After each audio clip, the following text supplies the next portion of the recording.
대한민국 출산율이 OECD 꼴찌다라는 이야기 들어보셨을 겁니다. 윤석열 정부는 지금 추세로 가면 이 국가적 재앙을 직면할 수밖에 없다고 판단하고 앞으로의 5년을 골든타임으로 보고 있습니다.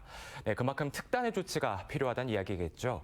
인구 문제의 지속 가능한 해법은 무엇인지 이 저출산 고령사회위원회 나경원 부위원장 모시고 이야기 나눠보겠습니다. 네, 어서 오십시오. 안녕하세요. 네, 이 저출산 고령사회위원회 이게 이 대통령 직속기구 아니겠습니까? 네, 그렇습니다. 네, 그만큼 이 저출산 문제가 국가적으로 매우 중요한 과제라는 의미일 텐데요.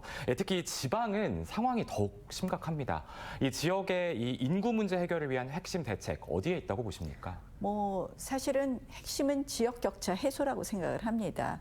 한마디로 지방에 일자리가 없기 때문에 지방에서 아이를 낳고 키울 젊은이들의 숫자가 자꾸 줄어드는 것이고요. 그 다음은 역시 교육과 의료 문제 아닌가 이렇게 생각을 합니다.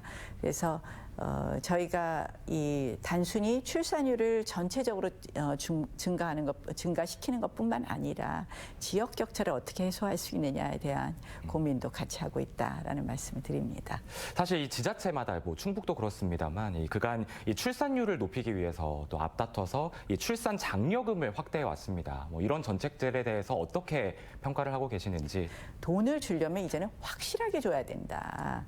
그래서 헝거리 제도 같은 것을 도입하려고 지금 살펴보고 있는데요. 이거는 일단 결혼하겠다 하면 초기에 상당히 많은 액수를 대출을 해주는 거죠. 저금리로, 초저금리로. 그래서 헝거리는 한 4천만 원을 초저리로 장기 대출하는데 우리는 한 2억은 초저리로 장기 대출을 해드리고 아이 하나 낳으면 이자 면제, 둘을 낳으면 원금 절반 탕감, 셋을 낳으면 원금 전액 탕감.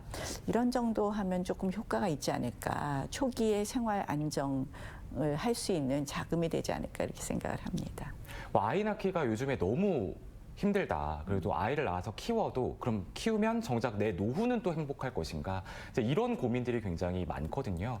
결국은 출산율을 높이기 위해서는 젊은 층의 인식 변화가 중요한데 이거 어떻게 끌어낼 수 있을까요? 네, 인식 변화는 역시 제도와 인식 변화가 같이 있어야 될 것 같습니다. 사실 이제 아이 낳으면 고난의 시작이다 이렇게 생각하지 않습니까? 고난의 행군의 시작이다. 그래서 여러 가지 저희가 제도를 만들어 드려야 되겠죠.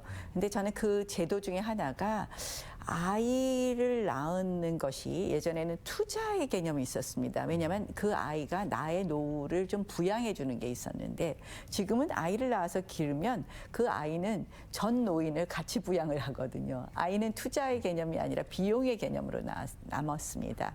사실 그런 의미에서 복지제도에 있어서 노인의 건강, 일자리 또는 경제 그리고 돌봄 이런 부분에 대해서 우리가 더 확실하게 국가가 책임지는 제도를 만드는 것은 물론이고 실질적으로 아이를 낳아서 키운 그런 분들과 아이를 낳아서 키우지 않은 분들과의 노후의 보장에 있어서 우리가 어떠한 좀 차등을 줄 수 있느냐에 대해서도 고민을 해야 되지 않나 이런 생각을 합니다.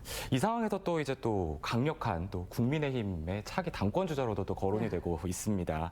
이 중차대한 자리를 맡고 계시는데 이 출마의 부담이 되지는 않으신가요?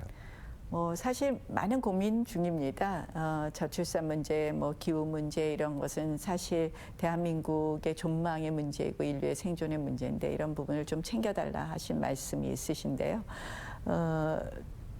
또 이제 당에서 여러 가지 여론조사나 당의 요구도 또 있는 것도 사실입니다. 근데 잘 고민 좀 더 해보겠습니다. 그래서 어떤 분들은 이거에 집중하는 게 더 효과가 있을 거다 이렇게 말씀하시고 어떤 분들은 그래도 힘이 있어야지 컨트롤 타워 역할을 하니 또 당의 일도 같이 하는 게 어떻겠냐 이런 제안들도 해주십니다.